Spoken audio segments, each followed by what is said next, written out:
The AC MEGS Clinical Practice Guideline 2, Pre-Surgical Functional Brain Mapping Using Magnetic Evoked Fields, describes how MEG can be used to measure and localize magnetically evoked fields of the somatosensory, visual, auditory, language and motor areas of the brain.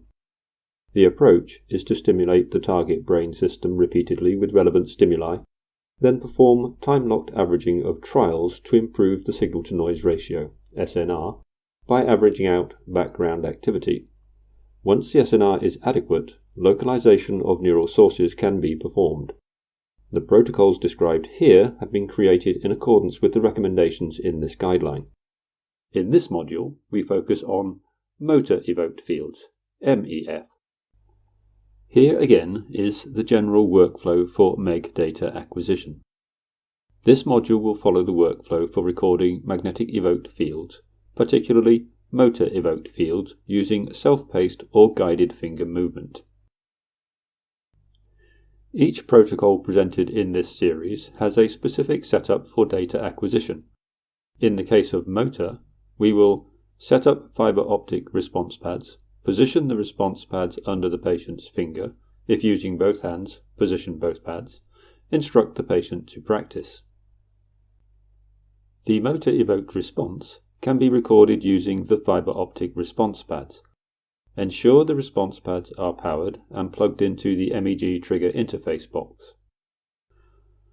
On the side of the stimulus trigger interface unit, slide the input pull-up resistor switches to up, on position, and the input polarity switches to up, falling edge position.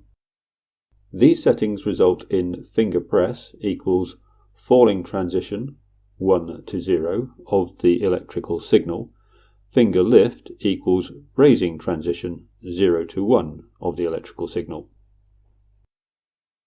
Position the response pads under the patient's finger.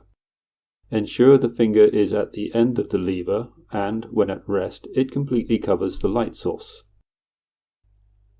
The response pad can record different tasks depending on which side is face up. When using finger rest lift mode, the light is interrupted at rest and is continuous during the lift. The corresponding electrical signal goes from low to high. The acquisition needs to be set up to trigger an event on the transition. The events can then be extracted and averaged to evaluate the evoked response. When using finger rest press mode, the light is continuous at rest and interrupted during the press. The corresponding electrical signal goes from high to low. Instruct the patient how to move the finger. Here is an example of the rest press action. Typically, the task is self-paced, moving the finger every 2 to 4 seconds, or paced, moving the finger with a visual or auditory cue. Load the saved acquisition settings for MEF. Acquisition settings should be prepared in advance, then saved and loaded just before the MEF scan.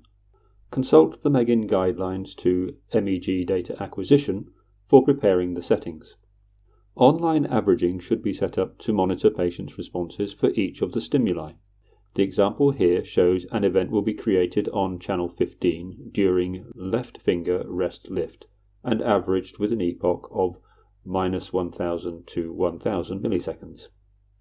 You can use the default artifact rejection settings unless CHPI is used. Then this threshold will prevent online averaging.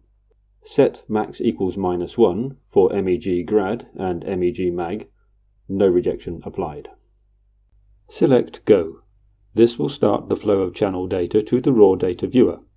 You will immediately be presented with a dialog box asking you if you wish to perform an HPI measurement. Before measuring the head position, quickly browse through all the MEG channels using the channel group selections in the raw display.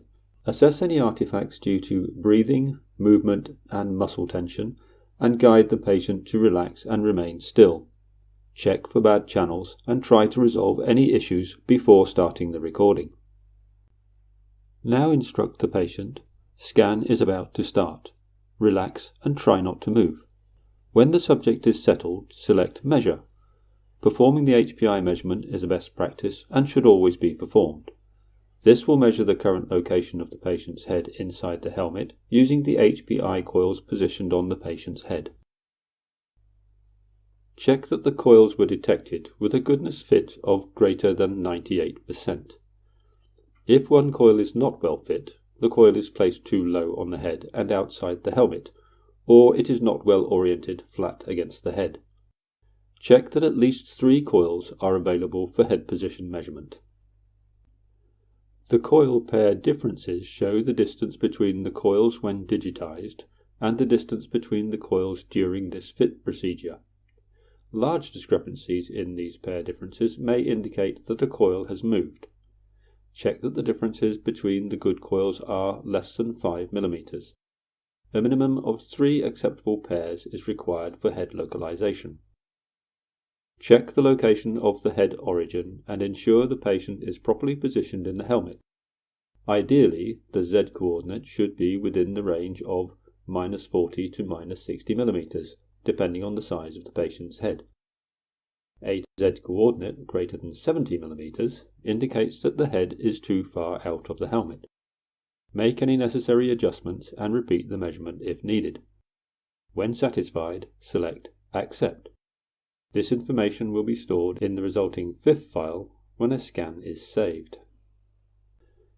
If using continuous head position measurements, select CHPI. Then select, in order, Record Raw and Average. Inform the patient to start the task. Verify that the stimulus markers are being recorded in the acquisition. Typically, events will be on STI 014 and 15 for event-specific markers, and STI 101 composite of all event markers. Other STIM channels may be used depending on site-specific setups. Verify that the epochs are being averaged, indicated in the Status Messages section of the Data Acquisition Control window. Monitor the online averages in Data Plotter. The general motor area is indicated in this image. Depending on the head position, this is typically central in the top view and contralateral to the stimulated side. This corresponds to the primary motor cortex, anterior to the central sulcus.